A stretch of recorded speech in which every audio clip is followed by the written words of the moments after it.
मैं हूं आबिदा पठान और मेरे साथी हैं जर्नलिस्ट उजैब। आप देख रहे हैं हमारी channels the power of truth और हक की आवाज। आज हम मौजूद हैं अहमदाबाद के मक्तमपुरा में और हमारे साथ है एक ऐसी शख्सियत, अहमदाबाद के सामाजिक कार्यकर्ता और युवा नेता एजाज खान पठान। एजाज खान वो सामाजिक कार्यकर्ता है जो जनता के बीच रहकर काम करने में मानते हैं। जैसे जनता के किसी के घर के डेमोलिशन का मुद्दा हो, टॉरेंट का मुद्दा हो या पानी का मुद्दा हो, आप उनके सोशल मीडिया अकाउंट पर उनकी एक्टिविटी देख सकते हैं। एजाज भाई, आज हम आपसे इस बारे में बात करना चाहते हैं कि हाल ही में देश में वक्फ बिल पास हुआ है, तो वक्फ बिल पास होने पे आप क्या बताएंगे, क्या उससे मुसलमानों को फायदा है या नुकसान? सबसे पहली बात यह है कि वक्फ बिल का मुसलमानों को बहुत ही बड़ा नुकसान होने वाला है। सरकार सबसे पहले एक बहुत बड़ा प्रोपेगेंडा सालों से चला रही थी वक्फ बिल को लेकर, और जो हिंदुस्तान के अंदर जो बड़ी आबादी है, जो हिंदू आबादी है, वो हिंदू आबादी के दिमाग के अंदर उनके साथ खेला जाता है सोशल मीडिया के माध्यम द्वारा, मीडिया के माध्यम द्वारा, और उनके अंदर एक अलग प्रोपेगेंडा चलाया गया कि वक्फ की जमीन के बारे में गलत मैसेज, भ्रामक मैसेज फैलाए गए। सबसे पहले मैं आपकी द पावर ऑफ ट्रूथ के माध्यम द्वारा लोगों को एक मैसेज देना चाहूंगा कि वक्फ की जमीन वो किसी भी सरकार की जमीन नहीं है। वक्फ की जमीन वो हमारे पूर्वजों द्वारा दान की गई, अल्लाह की राह में दी गई जमीन है, जो हमारे बाप दादाओं ने, हमारे आबा अजवाज ने वो जमीन को मुसलमानों के मुस्तकबिल के लिए, उनके उनकी जिंदगी अच्छे से निर्भर कर सके उसके लिए वो जमीन दी गई है। हम अहमदाबाद में, गुजरात में रहते हैं। आप देखिए, अहमदाबाद के अंदर कॉरपोरेशन द्वारा स्मशान बनाए गए हैं, जिसमें हमारे जो हिंदू भाई है उनकी सारी विधि वहां होती है, और उसकी जगह और उसकी पूरी सिस्टम को चलाने का काम कॉरपोरेशन कर रही है। कॉरपोरेशन में लेकिन मुसलमानों को मरने के बाद दफन होने का काम जहां हो रहा है, वो सारी जगहें उनके बाप दादाओं द्वारा दी गई वक्फ जमीनें हैं, और जहां पे मरने के बाद उनको दफन किया जाता है। कॉरपोरेशन द्वारा कोई भी जगह पे या गुजरात गवर्नमेंट द्वारा कहीं भी कब्रिस्तान, कॉरपोरेशन में कहीं भी कब्रिस्तान की जगह नहीं दी गई है। आज तक नहीं है। अगर कोई हिंदू भाई अगर ये बता दे कि कॉरपोरेशन, अहमदाबाद म्युनिसिपल कॉरपोरेशन विस्तार में जहां में हम रहते हैं, वहां पे कोई एक बोर्ड लगाओ जो कॉरपोरेशन की मालिक की जगह में मुसलमानों को दफनाया जा रहा हो, नहीं। लेकिन ये सारी जगहें जो है वो हमारे पूर्वजों द्वारा, हमारे बाप दादाओं द्वारा वक्फ की गई है, और उसमें हम मरने के बाद वाली जिंदगी वहां हम बिताते हैं।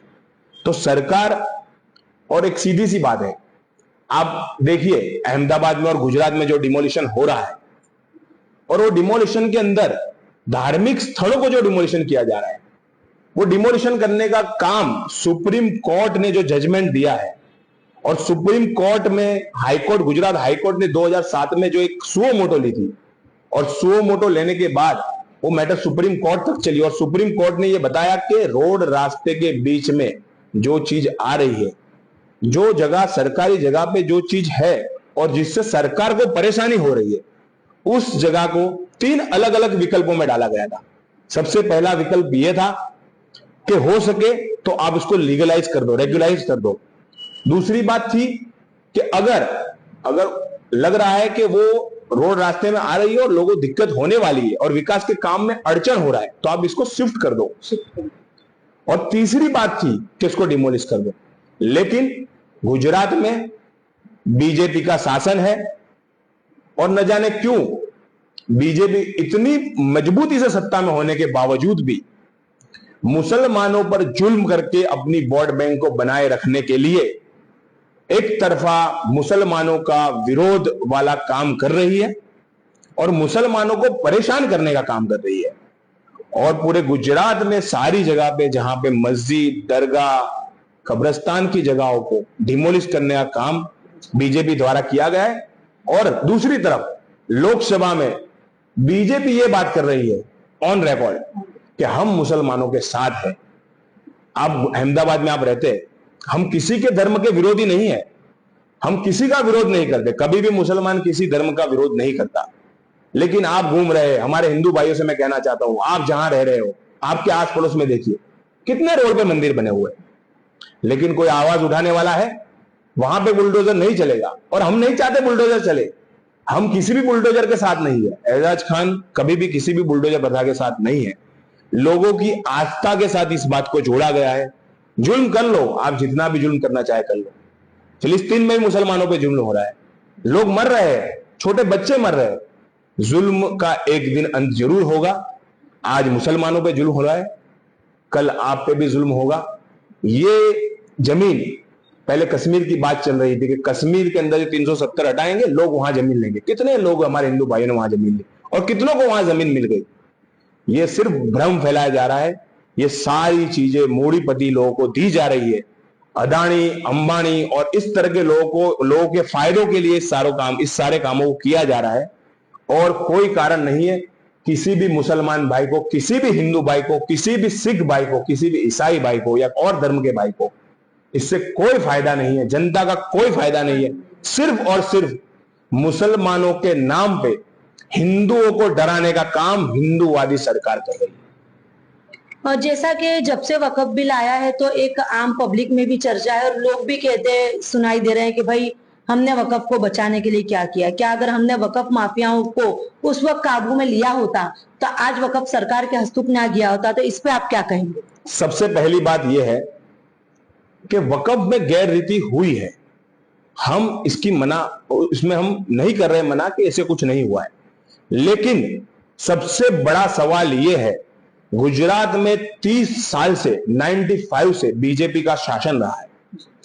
कॉरपोरेशन से लगाकर, नगर पालिकाओं से लगाकर, पंचायत से लगाकर राज्य सरकारों तक अगर बीजेपी का शासन रहा है इकट्ठा, अगर केंद्र में पिछले 10 साल से ज्यादा समय से बीजेपी सत्ता में बैठी हुई है और वक्फ कमेटी का निमणूक करने का काम वो अगर बीजेपी का है, और उसके बावजूद अगर गुजरात के वक्फ कमेटी के अंदर जिनकी यानी नियुक्ति हुई है, अगर वो लोगों द्वारा अगर कोई भी गैर रीति की गई है, तो इस गैर रीति का सबसे बड़ा जिम्मेदार वो बैठा हुआ व्यक्ति नहीं, सरकार खुद है। ये समझने की जरूरत है।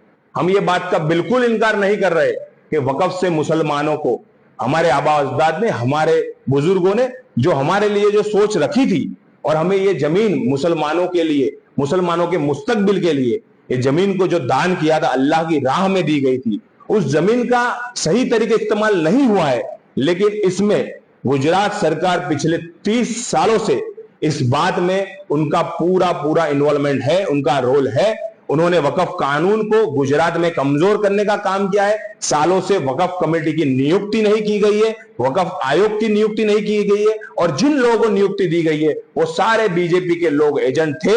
और उन्होंने एक तरफ से वक्फ के कानून को तोड़ने का, मरोड़ने का और उन सारी जमीनों का सौदा करने का काम किया है। और सरकार की ही सिस्टम का ये भाग है। और सरकार अब बता रही है कि ये गलत, मुसलमानों ने गलत नहीं किया, आपके सिस्टम्स द्वारा, आपके द्वारा रखे गए जो लोग हैं, आपके द्वारा रखा गया चौकीदार है। हमारे प्रधानमंत्री एक तरफ बोल रहे हैं कि मैं चौकीदार हूं, और आप अगर कोई चौकीदार रख रहे हो, वो चौकीदार आप जब मुख्यमंत्री थे यहां पे तत्कालीन, उस वक्त आपके द्वारा रखे गए चौकीदारों द्वारा की गई ये गलतियां हैं, और उसका भुगतान आप आज मुसलमानों को करने की बात कर रहे हो। ये बिल्कुल सहने वाली बात नहीं है। ठीक है, आपके पास सत्ता है, आपके पास अंक है, आपके पास आंकड़ों का गणित है, आप उसको पसार कर रहे हो, बिल पसार कर दिया, लेकिन इस बिल को हम नहीं मानते, उसको हम सरे से रद्द बातल करते हैं। और आप जितना जुल्म करना चाहे कर लो, लेकिन एक दिन इंशाअल्लाह अल्लाह की तरफ से आपको अल्लाह की लाठी की आवाज मिलेगी और अल्लाह इसकी रक्षा करेगा।